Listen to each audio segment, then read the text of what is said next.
जवाहरलाल नेहरू ने भारत को इतना सशक्त बनाया था कि 1984 में जब उनकी बेटी इंदिरा गांधी की मृत्यु हुई और उनके बेटे राजीव गांधी प्रधानमंत्री बने तो देश में एक सामान्य नागरिक को 2 बोरी सीमेंट लेने के लिए तहसीलदार से परमिट लेना पड़ता था।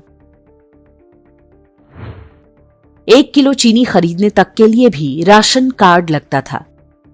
शादी विवाह में 1 क्विंटल चीनी लेने के लिए तो लोग महीनों पहले से सोर्स सिफारिश खोजते फिरते थे। उन दिनों भारत में एलपीजी के कनेक्शन के लिए 7 से 10 साल की वेटिंग लिस्ट थी।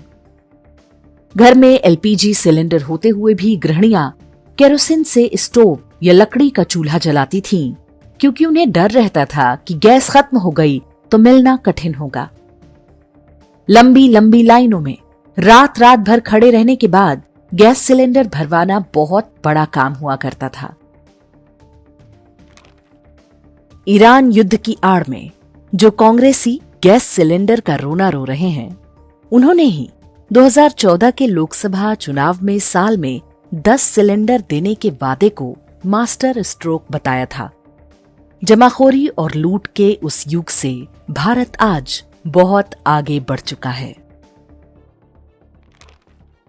ये वो जमाना था जब भारत में बजाज कंपनी के स्कूटर प्रीमियम पर बिकते थे, मतलब 5,000 का स्कूटर और 6,000 रुपए ब्लैक के। तब जाकर 11,000 में स्कूटर मिलेगा। तब टेलीफोन के कनेक्शन मिलने में 7 से 10 वर्ष तक लग जाते थे। वर्ष 1988 में दिल्ली में अर्जेंट फोन कनेक्शन लगवाने की तय रिश्वत 25,000 रुपए थी। महंगाई दर को जोड़ लें तो वो 25,000 आज के लगभग 8 लाख रुपए के बराबर होंगे। कल्पना कीजिए कि एक फोन लगवाने के लिए 8 लाख की घूस। ऐसा सशक्त भारत बनाया था नेहरू, इंदिरा और राजीव गांधी ने। गांधी खानदान के उस युग में हर उपयोगी प्रोडक्ट की ब्लैक मार्केटिंग होती थी। साथ ही हर खाने पीने की वस्तु और सीमेंट जैसे सामान में मिलावट होती थी। विश्वास ना हो तो अपने पिता या दादाजी से पूछ लें। लोग पूरे जीवन की कमाई लगाकर मकान बनवाते थे और बाद में पता चलता था कि सीमेंट नकली निकल गया। आधुनिक भारत के निर्माता चाचा नेहरू कितने बड़े युग दृष्टा थे, इसका एक और किस्सा सुनिए। चाचा जी ने 1957 में राजधानी दिल्ली के विकास के लिए दिल्ली डेवलपमेंट अथॉरिटी यानी डीडीए की स्थापना की। ऐसी एजेंसी जो दिल्ली का मास्टर प्लान बनाएगी। डीडीए को काम सौंपा गया कि वो अगले 50 वर्ष के हिसाब से प्लानिंग करे। 50 वर्ष बाद दिल्ली कैसी होगी, इसकी कल्पना करके शहर की नई कॉलोनियां बसाने का काम शुरू हो गया। सड़कें, पुल, सार्वजनिक परिवहन, रेलवे स्टेशन, बिजली, पानी जैसी सारी व्यवस्थाएं 50 वर्ष के हिसाब से प्लान की जाने लगी। चाचा जी जब कहते थे मेरे सपनों का भारत, तो उनके सपने में कभी नहीं आया कि दिल्ली वाले कभी कार तो क्या स्कूटर भी खरीद पाएंगे। 60 और 70 के दशक में बने दिल्ली के डीडीए फ्लैट्स को देख लीजिए। उनमें कार तो क्या स्कूटर खड़ा करने तक की जगह नहीं दी गई। चाचा नेहरू कितने बड़े युग दृष्टा थे, इसका एक और उदाहरण इंडिया अनबाउंड्स नामक पुस्तक के लेखक गुरुचरण दास ने दी है। गुरुचरण दास 60 और 70 के दशक में प्रॉक्टर एंड गैम्बल कंपनी के सीईओ रहे हैं।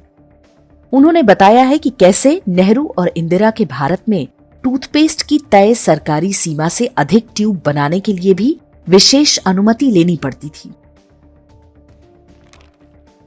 70 के दशक में एक बार तमिलनाडु में फ्लू फैल गया। प्रॉक्टर एंड गैम्बल कंपनी का विक्स इनहेलर और विक्स वेपोरब तब भी बनता था। फ्लू फैला तो विक्स बाजार से गायब हो गया। कंपनी ने भारत सरकार से 5 लाख अतिरिक्त विक्स इनहेलर बनाने की परमिशन मांगी। वो परमिशन पूरे 1.5 महीने बाद आई, तब तक फ्लू ठीक हो चुका था। बजाज के पास तब भी क्षमता थी कि स्कूटर का प्रोडक्शन बढ़ाकर मांग पूरी कर सकते थे, लेकिन तब सरकार ने इसकी अनुमति नहीं दी, क्योंकि सप्लाई अधिक हो जाती तो ब्लैक मार्केटिंग बंद हो जाती। बाजार में एक ही स्कूटर उपलब्ध, उसे भी किक स्टार्ट करने से पहले तिरछा झुकाना पड़ता था। गुरुचरण दास अपनी पुस्तक में लिखते हैं कि बिरला जी के बेटे आदित्य बिरला ने भारत में जब हिंडाल्को खड़ी की तो गांधी परिवार ने उनको इतना परेशान किया कि उन्होंने फिर लंबे समय तक भारत में कोई फैक्ट्री नहीं लगाई। आदित्य बिरला ने अपने जीवन में विदेशों में 32 से अधिक बड़ी फैक्ट्रियां स्थापित की हैं। नेहरू ने राष्ट्रीयकरण के नाम पर टाटा एयरलाइंस पर जबरन कब्जा किया था। उसे एयर इंडिया का नाम देकर वर्षों तक करोड़ों के घाटे में चलाया गया। भारत की सामान्य जनता अपने टैक्स से नेताओं की अय्याशी का बोझ उठाती रही। मोदी सरकार ने उस सफेद हाथी को वापस टाटा को बेचकर देश को मुक्ति दिलाई। वर्ष 1940 में महाराष्ट्र के वालचंद हीराचंद ने हिंदुस्तान एयरक्राफ्ट लिमिटेड बनाई थी। स्वतंत्रता के कालखंड में यह कंपनी भारत में हवाई जहाज और लड़ाकू विमान बनाया करती थी। पहले अंग्रेजों ने कंपनी का 1/3 शेयर ले लिया और फिर नेहरू जी आए तो पूरी कंपनी को ही हड़प गए। नाम बदलकर हिंदुस्तान एरोनॉटिक्स लिमिटेड यानी HAL कर दिया। उसके बाद जो कुछ हुआ उससे आज भी हम पूरी तरह से उबर नहीं सके हैं। आज जब कोई कहता है कि नेहरू जी ने IIT, एम्स और इसरो बनाया तो उसकी बुद्धि पर तरस खाने से पहले अपने देश के दुर्भाग्य पर दुखी होना चाहिए। अंग्रेजों से स्वतंत्रता मिलने के तत्काल बाद गांधी परिवार ने भारत के पैरों में समाजवाद की बेड़ियां बांध दी थीं, जिससे मुक्ति तब जाकर मिली जब नरसिंह राव भारत के प्रधानमंत्री बने। नेहरू गांधी परिवार की आर्थिक नीतियां कुछ और नहीं बल्कि उद्यमशील भारतीयों के साथ हुई दिन दहाड़े डकैती थी। समाजवाद की आड़ में अधिकांश वे लोग शिकार बनाए गए जो कभी धर्म के नाम पर सबसे अधिक दान दिया करते थे। नेहरू गांधी परिवार ने उन्हें लूटकर अपनी राजसी ठाट बाट और अय्याशी के साधन जुटाए। विदेशों में बेनामी संपत्ति और बैंक अकाउंट बनाए। लूट का कुछ माल वामपंथियों और समाजवादियों में बांटा, जिन्होंने इस अपराध को राष्ट्रीयकरण या नेशनलाइजेशन का सुनहरा नाम दे दिया। नेहरू गांधी परिवार का कोई सदस्य या उनका कोई चापलूस जब भारतीय अर्थव्यवस्था के बारे में एक शब्द भी बोलता है तो हमें उनके अपराधों के बारे में पता होना चाहिए। हमें पता होना चाहिए कि ये उनकी निजी समस्या नहीं बल्कि लाइलाज खानदानी बीमारी है। नेहरू गांधी परिवार का राजनीतिक अंत ही इस बीमारी का सबसे कारगर उपचार है।